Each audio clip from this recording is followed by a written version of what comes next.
If you ever see the midnight bus, don't get on, no matter how late it is. She was a college student who often stayed late at the library to study.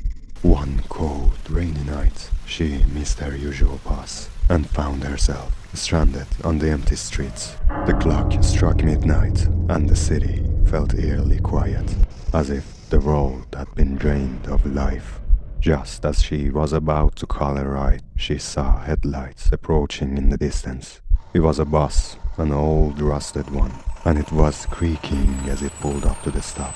The sign above the windshield said, "Midnight Special." She hesitated. She'd never heard of this bus before, but with no other options, she stepped inside. The interior was dimly lit, with flickering fluorescent lights casting long shadows. The seats were torn and stained, and the air smelled of dampness and decay. A handful of passengers sat scattered throughout the bus, their faces pale and expressionless, their eyes fixed straight ahead. None of them moved or even blinked. She took a seat near the back, her heart pounding. The bus lurched forward, and as it did, she noticed something strange. The windows were foggy, but not from the rain.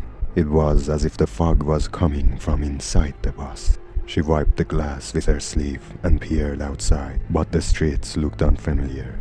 The buildings were dark and crumbling, and the street lights flickered weakly as if they were struggling to stay alive. The bus driver was a shadowy figure, his face obscured by a hood. She couldn't shake the feeling that he was watching her, even though his eyes were hidden. She tried to ignore it, but then she noticed something even more unsettling. The other passengers weren't breathing. Their chests were completely still, and their skin had a grayish, lifeless hue. Her unease turned to panic. She stood up and walked to the front of the bus, her footsteps echoing in the silence. "Excuse me?" she said, her voice trembling. "Where is this bus going?" The driver didn't respond. She tapped him on the shoulder, and when he turned to look at her, her blood ran cold. His face was gaunt and skeletal, his eyes hollow and black. His lips curled into a grotesque smile as he whispered, "You're the only one who can see me."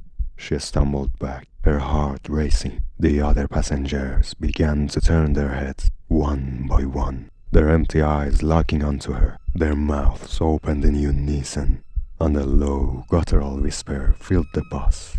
"You're one of us now."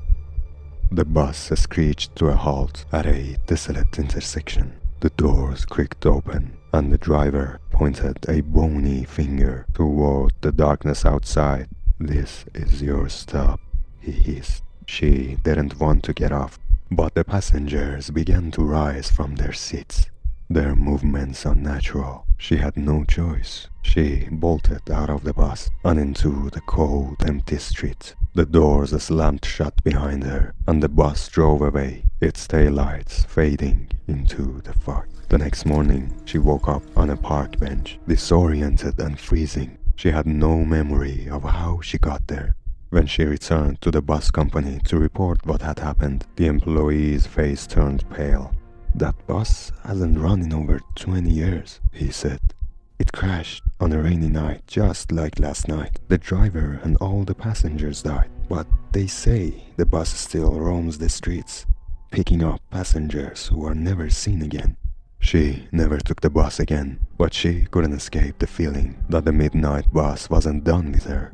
Late at night, she would hear the faint sound of an engine outside her window. When she looked out, she would see the bus parked across the street, its headlights glowing like eyes in the darkness. The passengers would be staring at her, their faces pressed against the windows, their hollow eyes pleading, and the driver would be standing at the door, his skeletal hand beckoning her to join them. One night, she disappeared. Her family found her room empty, but on her desk was a single bus ticket dated for the night she vanished. The destination reads, "Final Stop." This is Sense of Horror, and I hope you enjoyed this story. If you did, it would help me a lot. If you like, subscribe and comment your thoughts, and I'll be glad to hear your stories in the comments. Come back soon.